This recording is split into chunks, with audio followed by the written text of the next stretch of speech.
Boker Tov. Good to be back. We're continuing Siman Rish Ayin Aleph Seif Tet, the laws of Kiddush, and now getting into Hamotzi. The halacha here, halacha Tet says, Tzarich shte mapa ala shulchan tachat apat umapa acheret prusa al gabav. You need with regards to the bread, there needs to be a tablecloth below it and a covering on top of it. So not only is there a covering on the top, but also on the bottom, not just to have it on the table straight. So what's the reason for this? So the Mishnah Berurah brings two reasons. The main reason is because we don't want the bread to be embarrassed. What does that mean? In general, the laws of brachot, when you have wine and when you have bread in front of you, let's say on a weekday meal, the bread gets the first bracha because the pasuk says, Eretz chita useora gefen te'ena v'rimon. The seven fruits of Israel, wheat is first, then barley, then grapes. So that's the order of blessings, and therefore wheat overrides. But because on Shabbat we have to do kiddush, Chachamim said to do kiddush, therefore kiddush takes precedence. But in order for the bread not to be embarrassed, we cover the bread. Therefore, says the Mishnah Berurah, let's say a person doesn't have wine, and he's doing kiddush on the bread, as we've spoken about such cases, then technically you don't need to cover the bread because there's no wine here. Okay.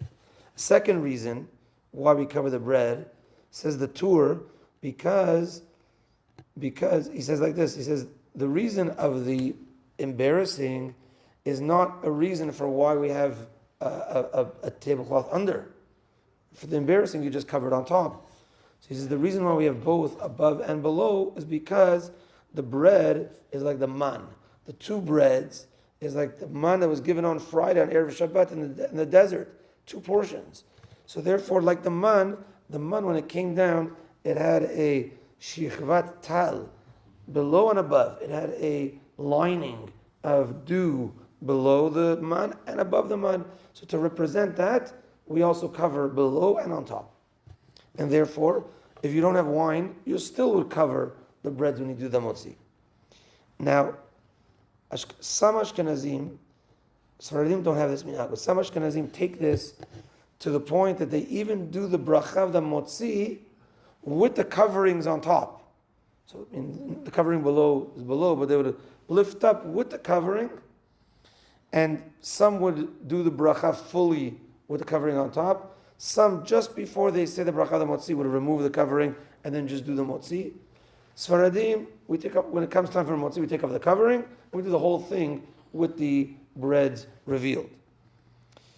Now, a few other points is that for the first reason, the embarrassing, that means that every bread on the table needs to be covered. Meaning, let's say everyone has their own bun, it needs to be covered. If there's mezonot on the table, then it also needs to be covered because the bracha of mezonot is also taking a back seat here because it really should be first. So that needs to happen. Also, the tablecloth does not need to be white. If one would think that way, it could be any color. Last point, it does not need to be white. It can be any color. The tablecloth, mezonot needs to be covered as well because mezonot is the same as bracha of mezonot. It comes from wheat. Wheat should also be first before wine.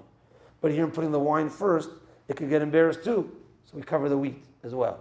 Any wheat product, if it's on the table and the bracha is mezonot, it should also be covered at the time of kiddush. And the last point is the Ben Ish Chai quotes the Arizal that says when you're doing the motzi, when you say the word hamotzi, you should lift up the bread a little bit. Hamotzi lechem min haaretz. Okay, that's the custom. Okay, that's that for today. Mincha tonight at 6:45, and unfortunately I have to rush out to a funeral and to Tahara, so there won't be Mishle Shiur today. Have a good day, everyone.